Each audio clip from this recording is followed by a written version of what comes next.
देखिए ये सवाल ग्राफ का कर रहे हैं, वेलोसिटी टाइम ग्राफ। ठीक है, वेलोसिटी टाइम ग्राफ में देखिए पहले तो आपको ये पता होना चाहिए कि वेलोसिटी टाइम ग्राफ आपको क्या क्या देता है। सिंपल सी बातें हैं। वेलोसिटी टाइम ग्राफ आपको दो चीज़ें दे सकता है। ठीक है, क्या दे सकता है? एक तो आपको डिस्प्लेसमेंट निकाल के देगा, ठीक है। दूसरा क्या निकाल के देगा? ये आपको एक्सेलरेशन निकाल के देगा, याद रखना। तो यानी वेलोसिटी टाइम ग्राफ से आप डिस्प्लेसमेंट का आइडिया लगा सकते हो। इनफैक्ट आप डिस्टेंस का भी आइडिया लगा सकते हो। किसका? डिस्टेंस का भी आइडिया लगा सकते हो। ठीक है या नहीं? हाँ बिल्कुल ठीक है, समझ गए। तो डिस्टेंस और डिस्प्लेसमेंट और एक्सेलरेशन का कौन आइडिया देगा? देखो ये आपको आइडिया देगा एरिया। कौन देगा? एरिया। भी समझाते हैं कैसे। और एक्सेलरेशन कौन आइडिया देगा? स्लोप। यानी अगर आप वेलोसिटी टाइम ग्राफ का स्लोप निकालो तो आपको एक्सेलरेशन मिलेगी, वेलोसिटी टाइम ग्राफ का एरिया निकालो, डिस्टेंस और डिस्प्लेसमेंट मिलेगा। समझे नहीं समझे? समझ गए। डिस्टेंस कब मिलेगा, डिस्प्लेसमेंट कब मिलेगा, अभी बताते हैं। एरिया देगा, ठीक है। अब वेलोसिटी टाइम ग्राफ का एरिया क्या होगा? V d t equal to area होगा या नहीं? वेलोसिटी टाइम ग्राफ का। हाँ, और वी डी टी क्या होता है? डी एक्स का इंटीग्रेशन, यानी कि ये क्या होगा? डिस्प्लेसमेंट। बात समझ में आई कि नहीं? हाँ। डिस्टेंस कब होगा? जब आप इन दो एरिया को ऐड कर दोगे तो वो डिस्टेंस बन जाएगा। इन दोनों को सब्ट्रैक्ट कर दोगे तो वो क्या बन जाएगा? डिस्प्लेसमेंट बन जाएगा, यानी कि पलटी मारने वाला। बात समझ रहे हो कि नहीं? अगर ये सपोज करो ये ऐसे होता कर्व, यानी कि इस क्वेश्चन में पार्टिकल ने पलटी नहीं मारी है, पलटी नहीं मारी उसने, पार्टिकल ने पलटी नहीं मारी तो डिस्टेंस डिस्प्लेसमेंट के बराबर, यानी दोनों एरिया ऐड होंगे, वही डिस्टेंस होगा वही डिस्प्लेसमेंट होगा। बात समझे नहीं समझे? हाँ समझ गए।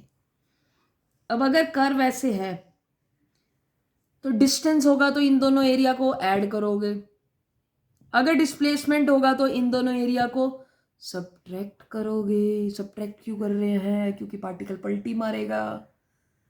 हाँ, पार्टिकल पलटी मारेगा तो डिस्टेंस और डिस्प्लेसमेंट बराबर नहीं होंगे। बहुत शानदार। बात समझ में आई कि नहीं? हाँ। ऐसे ही इस ग्राफ का अगर आप स्लोप निकालोगे, स्लोप क्या होगा? डीवी बाई डी टी, और डीवी बाई डी टी क्या होता है? एक्सेलरेशन। यही क्या होता है? स्लोप। समझे नहीं समझे? समझ गए। तो ये बात याद रखिए, वेलोसिटी टाइम ग्राफ का एरिया आपको डिस्टेंस और डिस्प्लेसमेंट देगा, उसका स्लोप आपको एक्सेलरेशन देगा। समझ गए? बस इसी के कंसेप्ट से आज का क्वेश्चन हो जाएगा। देखिए कैसे निकालना क्या है। Find the distance in 40 second. क्या निकालना है? अभी बताया डिस्टेंस। डिस्टेंस निकालना है तो आपको क्या करना पड़ेगा? ऐड करना पड़ेगा एरिया को। एरिया को ऐड करना पड़ेगा या नहीं? एरिया निकालिए। एरिया पहले इस हिस्से का एरिया निकालिए। फर्स्ट का क्या होगा? ट्रायंगल है। हाफ इंटू बेस कितना? 20, हाइट कितनी? 5, कितना आ गया? 50। 50 आया या नहीं? हाँ। ये एरिया निकालिए, कितना आएगा? सेम हाइट है, यहाँ भी 5 है, ये भी 20 है, कितना आएगा? 50 आएगा दूसरे का भी। और 50 और 50 को ऐड करोगे कितना आएगा? 100। डिस्टेंस कितना हुआ? 100 मीटर। बात समझ में आई कि नहीं? एरिया ही आ गया ना, और एरिया ही डिस्टेंस के बराबर होगा। यही पढ़ा था या नहीं पढ़ा था? हाँ, वी डी टी। समझे नहीं समझे? समझ गए। यानी आंसर कितना? 100 मीटर। इसका आया 50 एरिया। हाँ। इसका आया इसका भी 50 आया। हाँ। नेक्स्ट में क्या निकालना है? डिस्प्लेसमेंट इन 40 सेकेंड, मतलब यहाँ तक का डिस्प्लेसमेंट, यहाँ तक का डिस्टेंस निकाल चुके 100, यहाँ तक का डिस्प्लेसमेंट, दोनों एरिया को सब्ट्रैक्ट कर दो, यानी कि 0 मीटर। 50 माइनस 50 0। ठीक है, हो गया। एवरेज वेलोसिटी क्या होता है? Total displacement. एवरेज वेलोसिटी पूरी जर्नी में निकालनी है, यानी 0 से लेकर 40 सेकंड तक।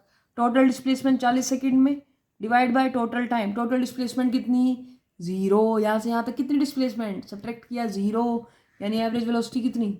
0। 0 मीटर पर सेकेंड। समझे नहीं समझे? बिल्कुल बेसिक सवाल। दो ही बातें ध्यान रखनी है। वेलोसिटी टाइम ग्राफ आपको क्या देगा? डिस्टेंस और डिस्प्लेसमेंट के बारे में ज्ञान देगा, उसका एरिया। वेलोसिटी टाइम ग्राफ का स्लोप आपको क्या देगा? एक्सेलरेशन देगा। बात खत्म। समझे नहीं समझे? समझ के मिलते हैं आपसे नेक्स्ट वीडियो में। तब तक के लिए प्लेलिस्ट को जरूर चेक करें।